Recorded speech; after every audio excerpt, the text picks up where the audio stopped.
Hello बच्चों, कैसे हैं आप सभी। स्वागत है आप सभी का आपके अपने चैनल वाणी एजुकेशन पर, जहां हम कर रहे हैं क्लास 10th के लिए साइंस। तो आज हमारा जो चैप्टर 4 है जिसका नाम है कार्बन और उसके यौगिक, उसके मोस्ट इम्पोर्टेंट क्वेश्चन यानी कि एमसीक्यू हम करने वाले हैं। इससे पहले 3 चैप्टर के एमसीक्यू हम कंप्लीट कर चुके हैं। यदि अभी तक आपने क्लास नहीं देखी है तो चैनल को सब्सक्राइब कर लीजिए। प्लेलिस्ट में जाकर आप सभी क्लासेस को आराम से देख सकते हैं। तो चलिए शुरू करते हैं आज की अपनी क्लास। लास्ट तक जरूर साथ में बने रहिएगा, क्योंकि ये जो क्वेश्चन आपको मैं आज लेके आपको मैं जो दिखाने वाली हूँ या जो हम सॉल्व करने वाले हैं क्वेश्चन, एमसीक्यू क्वेश्चन, वो इस तरह के क्वेश्चंस हैं जो आपने चैप्टर मान लो पढ़ भी लिया होगा, तब भी कहीं ना कहीं आपसे वो छूट गए होंगे और वहीं से हमारे नंबर कट होने का कारण बन जाता है। तो चलिए शुरू करते हैं आज की अपनी क्लास। देखो, पहला क्वेश्चन हमारे पास क्या है। पहला क्वेश्चन है हमारे पास, कार्बन के किस अपरूप में स्वतंत्र रूप से इलेक्ट्रॉन पाए जाते हैं।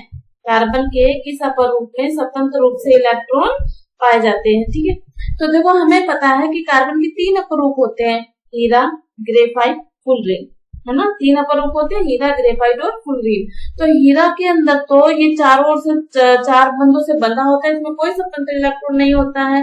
कोयला इसका अपरूप नहीं होता है। तो कौन सा ऑप्शन इसमें आपको सही दिखाई दे रहा है? ग्रेफाइट, क्योंकि ग्रेफाइट है वो सुचालक भी होता है विद्युत का, और इसके अंदर स्वतंत्र इलेक्ट्रॉन होने के कारण ही यह विद्युत का सुचालक करता है। तो ये क्वेश्चन में पूछा जाता है कि विद्युत का सुचालन कौन सा अपरूप करता है, तो वो है ग्रेफाइट। और किसमें इलेक्ट्रॉन स्वतंत्र रूप से पाया जाता है, वो भी है ग्रेफाइट। Done, first question. चलिए आगे, नेक्स्ट क्वेश्चन, एथीन के जल योजन से बना यौगिक है। मतलब यदि अपने एथीन के अंदर, एथीन का फॉर्मूला क्या होता है? CH2, डबल बॉन्ड होता है। एथीन में क्या होता है? Double bond. एन में क्या होता है? Single bond. और आयन में क्या होता है? Triple bond. ये आपको अच्छे से मालूम है। एथीन में यदि हम जल को जोड़ दें तो हमारे पास क्या बनेगा? CH3 CH2OH, CH3 CH2OH यानी कि C2H5OH। क्या बनेगा? C2H5OH। ठीक है, ये फॉर्मूला हमारे पास है एथेनॉल। क्या है? एथेनॉल। तो ये फॉर्मूला आएगा C2H5OH। डन, नेक्स्ट देखिए, साइक्लोपेंटेन का फॉर्मूला क्या है? साइक्लोपेंटेन, पेंटेन का फॉर्मूला है C5H10। साइक्लोपेंटेन का फॉर्मूला है C5H10। याद रखना है आपको। CH3COOH। ठीक है, एथेनोइक अम्ल, क्या बोलते हैं इसको? एथेनोइक अम्ल। Na2CO3, सोडियम कार्बोनेट के साथ जब हम अभिक्रिया कराएंगे तो जो भी उत्पाद बनेगा उसमें N, देखो यहाँ पर H2O बन रहा है, CO2 बन रहा है। Na तो कहीं नहीं आ रहा ना, सिंपल आपको तरीका बता रही हूँ, Na तो कहीं नहीं आ रहा ना, तो ऐसा यौगिक तो बनेगा जिसके अंदर सोडियम आता हो। तो सिंपल ऑप्शन आपको दिखाई देगा कि 2 नंबर जो है, यदि आपको नहीं भी याद रहे तब भी आप 2 नंबर ही लगाएंगे, क्योंकि सोडियम तो उत्पाद के अंदर आना ही चाहिए ना। तो यहाँ पर हमारा ऑप्शन कौन सा रहेगा? CH3CONA। ठीक है ना, सोडियम एथेनोइड, क्या बोलते हैं इसको? Sodium ethanoate.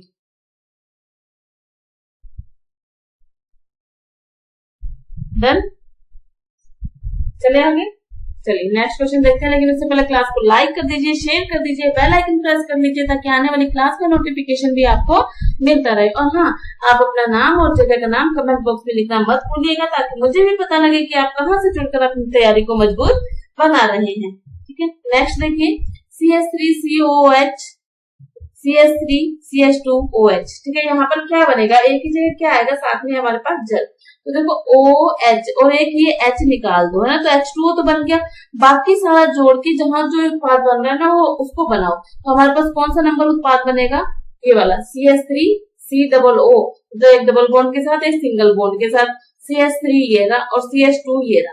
ठीक है, बाकी H प्लस में H2O निकल ही चुका है। तो जो उत्पाद बना है वो क्या बनेगा? ये 4 नंबर ऑप्शन इसके अंदर हमारा सही रहेगा। जब आप उत्पाद बनाने की कोशिश करोगे, अभिकारक और उत्पाद को मिलाओगे, तो आपको उत्तर आराम से नजर आएगा। ठीक है, नेक्स्ट देखिए, यदि एल्कीन श्रेणी में N बराबर 3 हो, तो देखो N बराबर 3, N बराबर 1 पे क्या होता है? मेथ, एथ, प्रोप। 3 नंबर पे क्या आता है? प्रोप। क्या आता है? प्रोप। और N बराबर 3 है, ईन श्रेणी है, तो क्या बनेगा? प्रोपीन। ठीक है, तो N=3 के लिए एल्कीन का साधारण नाम क्या आएगा यहाँ पर? प्रोपिलीन। क्या आएगा? प्रोपिलीन। ओके। वायुमंडल में कार्बन की उपस्थिति है कितने प्रतिशत है? 0.03%। देन नेक्स्ट देखिए, कार्बन में संयोजकता इलेक्ट्रॉन की संख्या है 4। कितनी है? 4। कार्बन 4 बंधों से बंधा होता है। ठीक है ना, कार्बन 4 ओर से बन सकता है। ग्रेफाइट की संरचना में कार्बन के प्रत्येक परमाणु का आवरण कितने अन्य परमाणुओं से होता है? 3 के साथ होता है। कितने के साथ होता है? 3 के साथ। और एक स्वतंत्र इलेक्ट्रॉन होता है, तो हम शुरू में पढ़कर आए हैं। किसमें?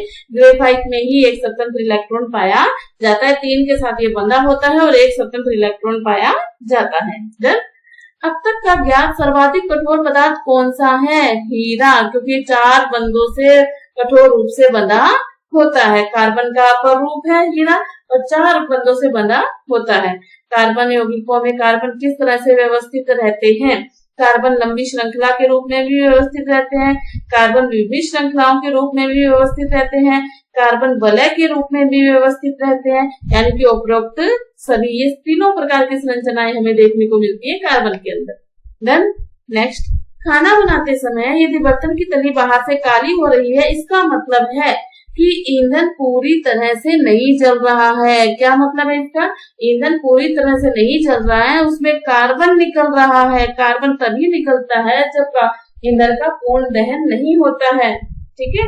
नेक्स्ट देखिए, साबुन बनाने की प्रक्रिया में सह उत्पाद है कौन सा होता है? ग्लिसरॉल। साबुन बनाने की प्रक्रिया में किसका प्रयोग होता है? ग्लिसरॉल का प्रयोग होता है। देन चलिए, क्लास को लाइक तो अभी तक आपने नहीं किया, फटाफट लाइक कर दीजिए, कंजूसी नहीं है ना।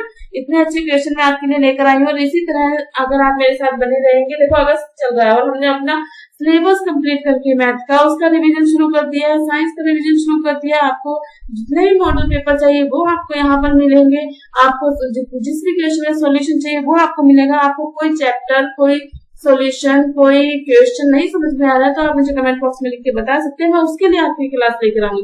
लेकिन हमारा जो टारगेट है कि आप बच्चों की तैयारी बेहतर बनाना, वो यहाँ पर ही संभव हो सकता है, लेकिन आपकी सहयोग से। जब आप कहेंगे कि हमें ये चीज समझ में नहीं आ रही है मैडम, आप इसका मैथ के लिए भी आप बता सकते हैं, साइंस के लिए भी बता सकते हैं। मैथ का हमने कंप्लीट सोल्यूशन कर लिया है, इम्पोर्टेंट क्वेश्चन भी कर लिए हैं और हमारा रिवीजन चल रहा है। ठीक है, इसी तरह साइंस में भी। तो फटाफट लाइक कर दीजिए और कमेंट कर दीजिए कि आपको क्या चाहिए अगली क्लास में। ठीक है, चलिए नेक्स्ट देखिए, ब्यूटेन का उच्च समजात है। ब्यूटेन का उच्च समजात होता है पेंटेन। क्या होता है?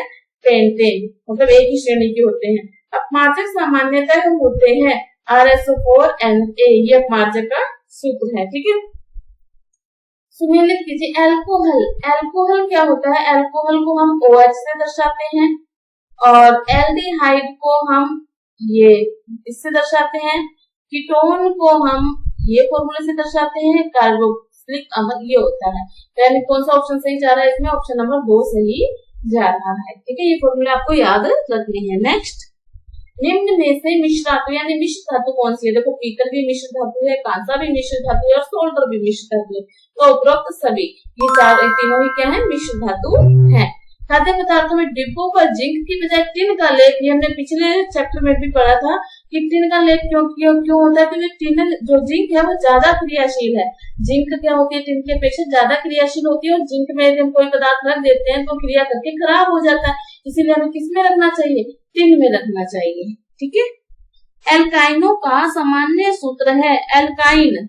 देखो, एल्काइन का सामान्य सूत्र होता है CnH2n-2, CnH2n alkene, CnH2n+2 alkene, alkene, alkyne, ये तीनों फॉर्मूले होते हैं। ठीक है, अचार में परिरक्षक के रूप में प्रयुक्त होता है। उनका अचार लंबे समय तक टिका रहता है, तो उसके लिए उसमें क्या मिलाया जाता है? उसमें मिलाया जाता है एसिटिक अम्ल मिलाया जाता है, ताकि अचार को लंबे समय तक सुरक्षित रखा जा सके। तो ये हमारे 4th चैप्टर जिसका नाम है कार्बन और उसके यौगिक के मोस्ट इंपोर्टेंट क्वेश्चन जो एग्जाम से पूछे जाते हैं और कहीं ना कहीं बच्चों से छूट जाते हैं, वो मैंने आपको करवा दिए हैं। तो जल्दी से क्लास को लाइक कर दीजिए, शेयर कर दीजिए, बेल आइकन प्रेस कर लीजिए ताकि आने वाली क्लास का नोटिफिकेशन भी आपको मिलता रहे। और हाँ, कमेंट लिखना मत भूलिएगा। जैसा भी जो भी आपका अपना नाम और जगह का नाम लिखिए, आपको क्या चाहिए वो लिखिए, लेकिन कमेंट जरूर कीजिए।